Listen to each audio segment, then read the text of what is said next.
Right now, there are about 14 trucks behind me. You can see them lined up on the other side of the so that's the Egyptian side of the border. They have been trying to enter throughout the day today. At least 2 trucks tried earlier this morning, actually approaching this fence over here. We can show you over this area where these trucks were supposed to come. That barrier was lifted, but due to all of the protesters here blocking this road, that truck did turn back and withdrew and went back to go and wait in line. But as you can see, there are dozens of protesters here who have shown up throughout the morning. They are not technically allowed to be here. This is a closed military area, and especially today, the Israeli police and army were working to try and prevent protesters from reaching here and trying to block that humanitarian aid.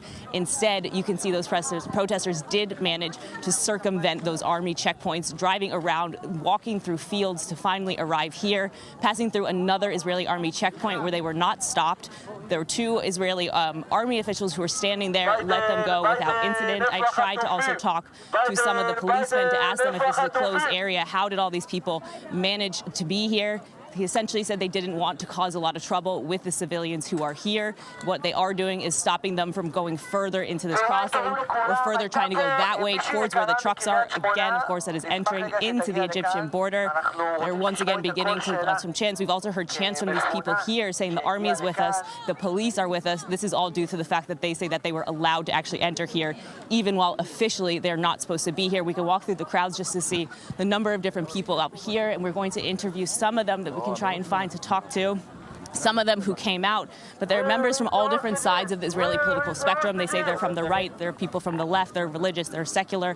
Some of them are families of hostages, but all coming out for the simple goal of trying to stop humanitarian aid. So Shoshana, do you want to join me and tell us a little bit about why you came out here today, why it's important for you to come here and protest? Why do you think they need to stop this aid? Well, all the aid that's going in is going straight to Hamas. It's just supporting the terrorists. I don't see any reason to support terrorism. Nobody wants that. We just want our hostages home.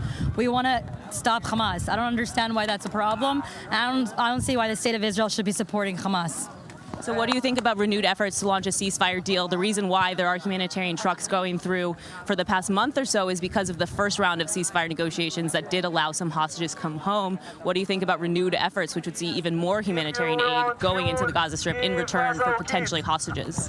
Well, I believe in history repeating itself, and every single time we've done a ceasefire, Hamas have been firing rockets at Israel. Also, during the past ceasefire, Hamas did fire rockets into Israel. I don't see why a single rocket should be fired at us. Why should civilians? That's a war crime too. Why should civilians get hurt in this war? It doesn't make any sense. So yes, I want the hostages home, but not for aid. They don't deserve the aid. It's not getting to the civilians. It's getting to terrorists.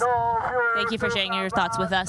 So this is just one of many different voices here at this protest today. I talked to another woman who was very upset by portrayals in the media that they said these were right-wing activists. She said, I am not a right-wing activist. I do not come from the right side of the political spectrum. She said she's not opposed to humanitarian aid in theory, but what she does want, what's most important, is to make sure, one, that the humanitarian aid is going first to the hostages, first to the Israelis. That's of her utmost importance to her.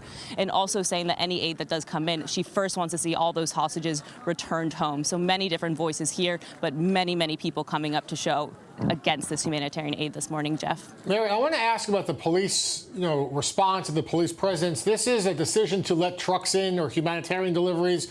The government of Israel has ordered these trucks to go in. The decision has been upheld by courts, have weighed in on these protests, and these protesters are turning around trucks. I mean, are the police intervening? Are they pressuring these protesters to move on, or are they just letting it happen?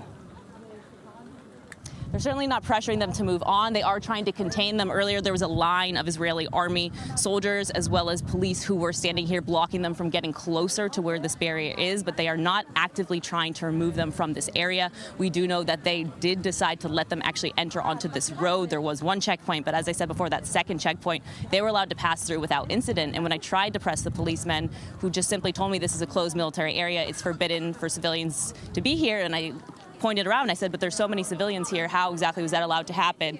And he simply threw up his hands and said, they want to be here, they're going to be here. And essentially making the point clear that they didn't want to cause a lot of trouble with the civilians, with the protesters themselves, so that for now they are letting them remain here. And there hasn't really been any issues between them and the police. But as I said, again, the people here very much feel that the police and the army are on their side. They have been chanting numerous times about their love of the police, the love of the army, saying that they stand beside them.